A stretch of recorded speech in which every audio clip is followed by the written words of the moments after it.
Hello, my name is Dr. Janet Andrews. I received my PhD from the University of California at Riverside in 1990 in biomedical sciences, and I did a postdoctoral fellowship at Stanford University. I'm here to talk to you today about the current coronavirus pandemic. Let's start by talking about the history of pathogenic coronaviruses. There's a family of coronaviruses, some of which cause only mild disease, but the most important ones are the three that have been identified in the last 20 years. The first one was the first SARS virus, which was identified in 2002-2003. The second was identified in the Middle East in 2012. And finally, just last year, another SARS pathogenic virus was identified in China. In early 2020, the World Health Organization named the new SARS virus SARS-CoV-2 and the illness COVID-19, and this was based on its genetic similarity to the first SARS virus. To give you an idea of how quickly this virus has spread worldwide, as at the end of June, there are over 10 million cases confirmed worldwide, with 500,000 deaths. Let's talk a bit about the biology of the SARS-CoV-2 virus. It's an RNA virus, and I'm sure you're all familiar with this iconic image of the virus with its crown or corona of spike proteins. That makes it a member of the coronavirus family. As I mentioned before, it's genetically related to the first SARS virus, and it's known to affect the upper and lower respiratory tract. In terms of pathology, we know that the receptor for this virus is the angiotensin-converting enzyme protein known as ACE2. Although this messenger RNA is found for this protein in nearly all cells in the body, scientists are not sure of which cells actually express the protein. They do know this protein is present on lung alveolar epithelial cells and enterocytes of the small intestine, which in large part explains the pathology, the main pathology that we see with COVID-19. What we know now, though, SARS is just not a respiratory virus. It's much more than that. It affects all organ systems, the kidney, the digestive system, and it also affects people's sense of smell, and quite often that is the first indication that you've been infected. It can affect the heart, causing arrhythmias, myocarditis.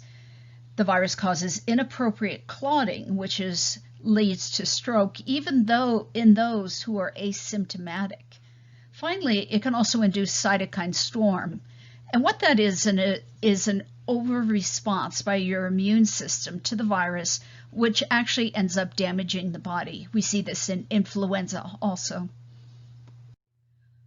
What we've heard all along with this virus is that people of advanced age are more affected by this virus. And while that's true, what appears to be more of an issue is people of any age with underlying conditions. These guidance came out from the CDC just recently. People who have things like sickle cell disease or who are obese, have significant heart issues, chronic kidney disease, type 2 diabetics, and those with COPD are shown to suffer the more severe effects from COVID-19. There are also some minor risk factors, and if you go to the CDC webpage, you can identify those. Those are also currently being examined, like type 1 diabetes and even pregnancy, to see if those are also causing people to get sicker by this virus. This is an evolving area of science, and the onus is on us to keep ourselves educated. So it's not just a disease that's going to affect the aged population. This is a disease that's going to affect many people across all age groups with underlying health conditions. So how do you know if you're sick? Well, once you're exposed to the virus, there's a 2 to 10 incubation period. Early symptoms tend to be systemic symptoms like a cold or a fever, upset stomach, headache. malaise. This will be followed by dry cough and shortness of breath as the disease progresses in your upper respiratory tract and your lower respiratory tract. Pneumonia will begin to appear at 7 to 10 days. Bear in mind, even those with mild cases of the virus have pneumonia, and this is radiologically confirmed pneumonia. Most of the people who with COVID-19 end up with lymphopenia, and that is a reduction in lymphocytes. Scientists have noted there's a direct correlation between the lymphopenia and the severity and outcome of the infection.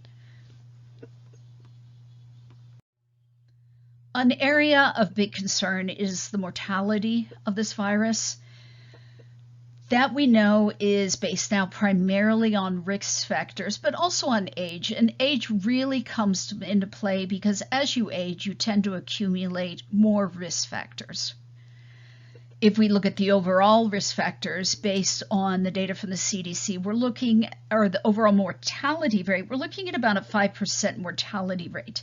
But if you look at it based on age group, those are the youngest, the children under 14 and under, have a very low mortality rate, whereas those over 80 have a much higher mortality rate.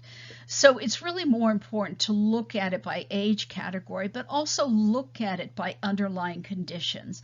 Again, this is going to be an evolving area of research. We may start looking for mortality rate based on those with type 2 diabetes or things like that.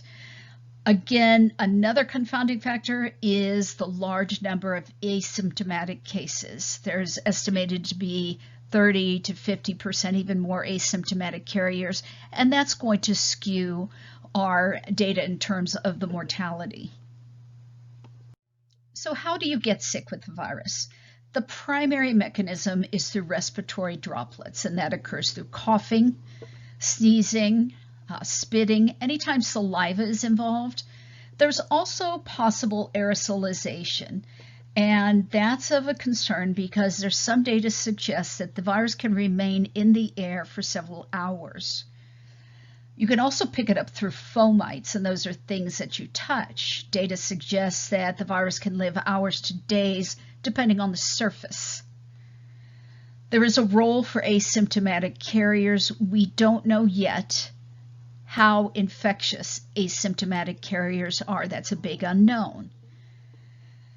We do know that you are infectious 1 to 2 days prior to the appearance of symptoms.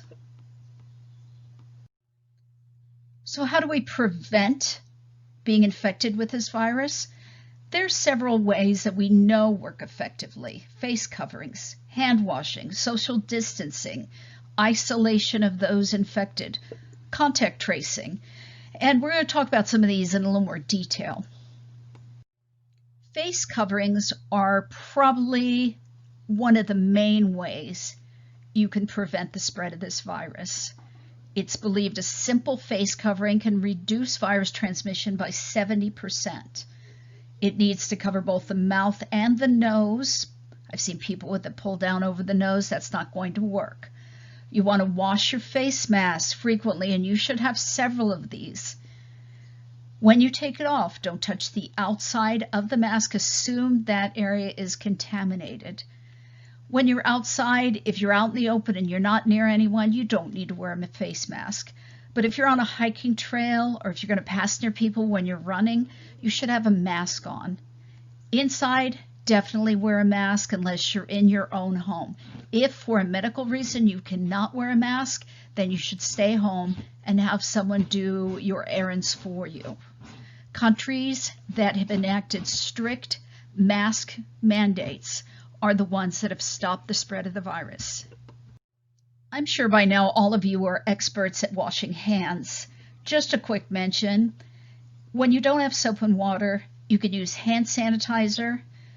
Wash your hands frequently, especially after shopping. I come home, wash my hands, put the food away, wash my hands again after being out in public. Also, I think it's a good idea after you leave the house to wash your hands. I think we inadvertently touch our face at home, and you don't want to be taking those germs outside of your home. Social distancing is another thing that you've heard a lot about. There's the 6-foot rule that you want to maintain between you and non-family members. It's a good idea to avoid large indoor groups unless you're going to socially distance yourself and have a mask on. Also, instead of doing a 2-week shopping trip, try to do a shorter trip, maybe more frequently every 4 or 5 days. And what this does is it cuts down on your exposure to the grocery store where a lot of people congregate and you're being exposed more frequently. In conclusion, we are constantly being inundated with new information about the virus, and that's okay. I mean, this is an uncharted territory for us. The CDC is constantly being updated with valid information, and it's a good place to check periodically. I operate from the mindset that I'm infected and I don't want to infect others. I find that's the best way to keep myself safe and also protect others. And finally, and most importantly, if you have any symptoms, you need to stay home and get tested and isolate yourself when necessary. Thank you.